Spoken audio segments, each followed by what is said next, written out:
morning to you. Many thanks for joining us on Daybreak Sport. I'm Boluwaji Ogumola. Of course, all set to bring you up to speed with all the news and making the rounds in the world of sport in the next 9 minutes or thereabout. All right, this morning, let's kickstart from the Nigerian National League, the second tier of Nigerian League football, where the board have said that they will announce the date and venue of the Super 8 playoffs next week. The playoffs will determine the 4 teams that will gain promotion to the MPFL. Osun United, Crown FC of Ogbomoso, Kun Khalifa and Warriors qualified from Conference A, while from Conference B, the likes of, and Conference B as well. And of course, in C and D, the likes of Barua FC, Doma, Yobe and Wiki qualified from there. Yes, the overall winners of the tournament will definitely book a place in the MPFL. The top 4 teams will qualify to the MPFL. Still talking about the NNL this morning, let me inform that the Nigerian National League has officially confirmed the relegation of 8 clubs following the conclusion of the 2024-2025 regular season. The affected clubs include Abakaliki FC, Adamawa United, Zamfara United, Madiba Football Club, Gateway United of Ogun State, Igbajo FC, 1472 FC, and Ijele Football Club. Chairman of the board, George Alo, stated that the relegation was confirmed following the resolution reached at the last conference. And despite the demotion of these teams that I mentioned, 4 more teams will gain promotion to the MP, have already been relegated from the MPFL to the NNL, the likes of Sunshine Stars, Aqua United, and the likes.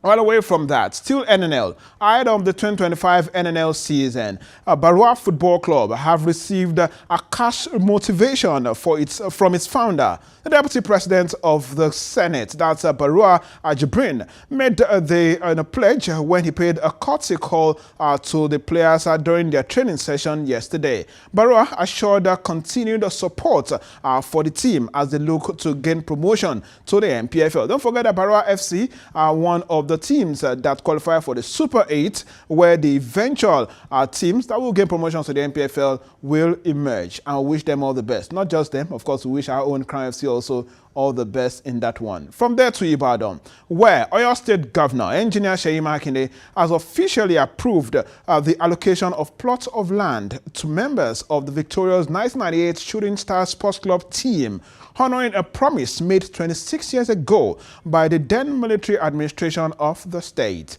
The gesture recognizes the exceptional achievement of that particular squad, who in 1998 won both the Nigerian Premier League and the West African Football Union Cup, the latter being Nigeria's only Continental Cup title to date. Their double triumph remains one of the most celebrated feats in Nigeria football club history. Following that success, the military administrator back then, that Kombol Oyahire, had announced a reward of 1 million naira and a plot of land to each player and officials.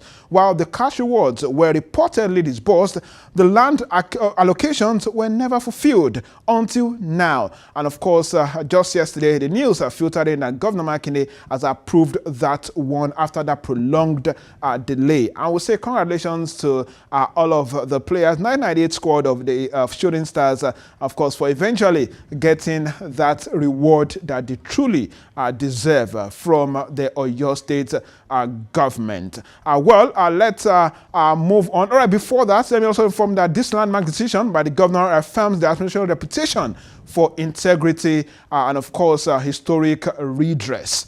All right, away from the camp of the Shooting Stars, let's talk about the Super Eagles this morning, where Chairman of the National Sports Commission, Shehu Diko, is optimistic that the Super Eagles of Nigeria can still qualify for next year's FIFA World Cup in the United States, Canada, and Mexico if the World Football Governing Body FIFA docks South Africa 3 points.